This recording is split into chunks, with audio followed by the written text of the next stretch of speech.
Ngasi numidang wairam phongkhiba kangleipakki mayaragi pause dagi maruoiba pau khara khangasaraka miyamda khudo tamjage relief camp nifu tarukta leiriba IDP singna ngasidagi sit in protest athaba hokhrei IDP singna taliba demand taruk thabak to onthoktriba phawba changchiliba khongjang handok loidawre English aniga subna kun gohomdagi me ahumdagi hauna Manipur da thogliba irang asina maram oiduna masagi mayum maikei tumna maithadopiki badagi Lanjanarak Manipur gi tunga ba mafam kaya da hangliba relief camp singna changjapam lawduna leiriba IDP singi phambam thopa chak thum phangdeiba phawba relief camp singi miyoi singna protest athaba ngasidagi haukrei protest asibo relief camp hangliba committee singna athingba pibiganu governor na makhoi gi demand thabak to onthoktiba phawba khongpham haloi haina CMUC gi ko convener ningthaujamna bana phongdoraklei Wafam Singasi Maite Society Sirosampur Maite Youth Organization Sirosampur Maite Ethnic Cross Victim Committee Nupi Sama Sirosampur Amade Imaray Mare Sirosampur Haidiba Lup Mangagi Apunba Oidiba CMUC gi Thaupuba Singna Ngasi Ayub Pung Taraga Minipuga Manga Chapa Matamda Manipur ge Governor Ajay Kumar Balaga Unaduna Makoy Oiba Demand Singi Maramda Wari Sanaruraba Matungda Paumisinga unabada wafamsing asi phongdokhibane mahakna makhatana paumisingna phongdokhibade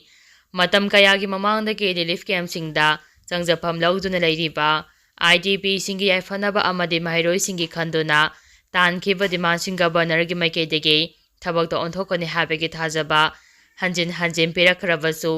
karisu tawroktaba maramna lengaki mafamda khongjang changsingani hana khangankhibagi matung inna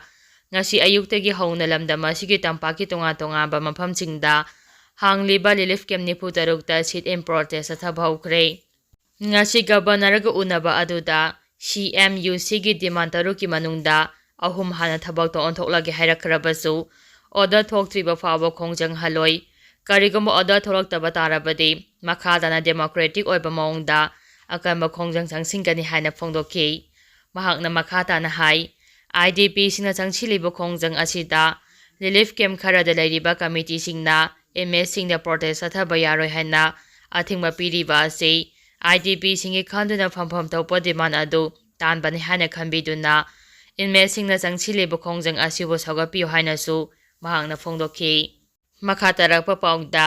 July 18 dagi parliament ki mifam hauragani parliament ki nungju mifam ase Lakliba July 18 dagi hauraga August 18 fawba chatharagani haire Parliament mifamasiga mari lenana Parliamentary Affairs Minister Kiran Rijiju na phongdokhibada Parliament ki nungju mifamasi pangthoknabagi ayaba Bharat ki President Draupadi Murmu na ayaba pire aduba Parliament mifamasi Bharat ki ningtam numit palan haibadi August 13 amade 13 di mifamasi lairoi haire makatarakpa pauda CSO ahumna punduna Manipur santi puraknaba honarakliba asibu Manipur imaga punna satminariba lup kuntrani thoina thagaipa phongdorakli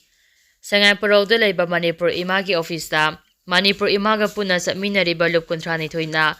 hauji Manipur da oirakliba phebam asida Manipur imagi chief convener S Kula mangangna tharamapu oiduna khanna nainabagi tharam ama ngasi pangthokhibaga loinana warep kaya laukhre haidei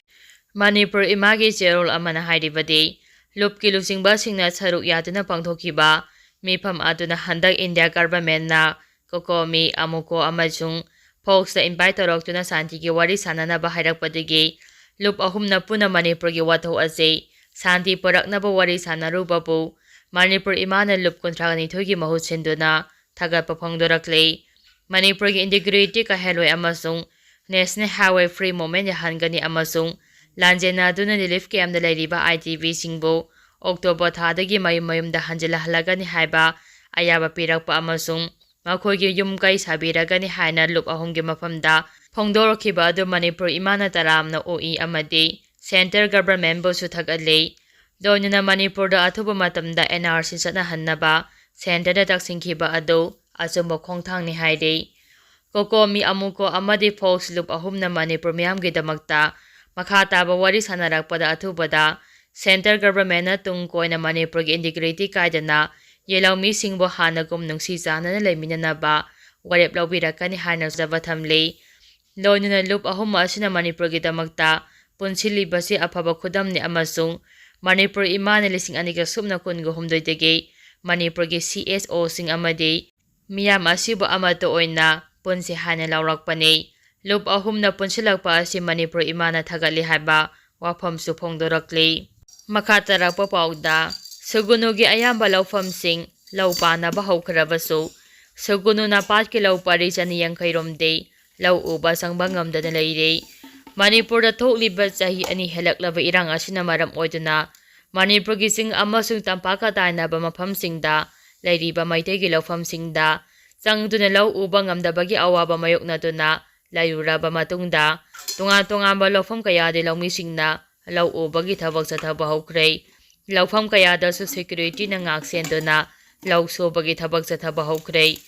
Sugunu district ki manungsanna Sero Sugunu Tangjeng Khoroksan Tanbi hariba lawfamsing asida su khunja lawmisingna law ubagi thabak ngasi numit 10 romgi mamangdagi mai pakna chathaba hawre haire khunja sina law ubagi thabak chathaba asi mai pakna bagi damak Sugunu kendra ki MLA ke Ranjit ki makedagi lawkhatpa yaba thabak thoram kaya su hawjik lawkhatle MLA ke Ranjit na lawning thina pamba ngamnaba lawkhalakliba thorangsing asibusu praja section kaya dagi thagatnarakle amaramda Sugunuga Napat ka tainaba kuki singa nakna leiba maitei singi law pari chaniyang khairomde hawjik phawba lawmi singna changsinduna law uba ngamdana leire hariba maitei gi lawfam asi kuki singna law ubagi thabak mai pakna chathakhre haire hariba Sugunu Napat ki mafam asi kuki amasung maitei singa lonana leiba lawfam oibana mafam asida maitei lawmi singna changsilaga law uba ngamdabani haire paw asin hai hawjik Sugunu Sero Tangjeng Khoroksan Tanbi hariba lawfamsing asida lawmisingna lawningthina uba ngamnabagi damakta Sugunu police station gi maikedagisu section thorangi thabak miyamga khusamnaduna lawkhatle masigi damakta su Sugunu police station amade MLA ke Ranjit pusu thagatpa phongdorakle makatarakpa pawda Indo-Myanmar border fencing khabagi thabak khomang chawsille Chinggi asukpa jungle oibana patrolling da khudongthiba kaya mayoknari AR India gi North East state asi Bangladesh China amasung Myanmar ga lonaba border state oibana center gi maikedagi North East state sing asida center gi maikedagi security amasung tangtaba phibam ama lehennaba angamba thakto honare North East ki border gi jaga sing ase geographical oina yamna khudongthiningai amasu oire aduba Assam Riffles ki maikedige border ki jaga sing ase secure ohennaba sabo thodang lawri haina Assam Riffles ki DG Lieutenant General Vikas Rekhera na phongdokhrei mahakna makhata na haikibada Assam Riffles na North East region da santi thamnaba angamba thakta honare Myanmar galona riba Manipur yauna North East ki state sing asigi border ki area sing mapum phana ngak senaba honabada khudongchadaba kaya mayoknare Myanmar gi Rohingya refugees sing leba asida ain kaina changsilakpa ase leba asigi oina yamna maru oiba issue amasu oire issue asigi matangda central government amasung opposition party ki marakta yamna kana awai akhum tawnaribane Indo-Myanmar border ki saruk ase asukpa jungle gi saruk sing oibada natana angamba sing gi saruk kaya leibana Assam Riffles ki Kanguna border area da patrolling sapada awaba amasung khudongchadaba kaya mayoknai aduba Assam Riffles ki makedegi border ki area ase mapung phana secure ohennaba ayuk nungthil numaidang khaktana angamba thakta honare Indo-Myanmar border fencing ki thaba asisu yamna kana chathare masi maru oina Myanmar dagi ain kaina mitopsing drug yauna maru oiba potlam kaya pusilakpa thingnabani border fencing khabagi thaba ase border da leiriba miyoising ani thokna khaidoknabagi wafam nate masidi security ki thaba ase hena kankha hanabagi damaktane Churachampur amasung Chandel ge jaga singdasu border fencing khabagi thaba ase yamna kana chathari haire Manipur da hauji oiriba phiba masigi matangda Assam Riffles ki DG asin haikibada state asida kuki jo amasung maite community ani ki marakta laikhiba ungkhanaba asi losinaba center ki makedagi su kanglup ani ki mayoising unadana wari watai sabagi thabak chathariba asigi mathakta Assam Riffles maikedagisu santi thamnaba kanna honari. Irang asi haurakpada lairamba hingsagi thawdoksing adu hawjik tapna tapna hantharakle. Assam Riffles maikedagisu makhatana pamdaba thawdoksing thoktanaba honari. Force asina tonga community singi marakta lairiba gap adu samjinaba honari. Force asina region asida education amasung welfare gi thabaksingdasu hena khumang chawsinna paikhalli. Manipurgi manung hanjinba jagasingda lairiba mairoiching NEET amasung G exam thanabagi damakta residential coaching kaya piri haina phongdoki.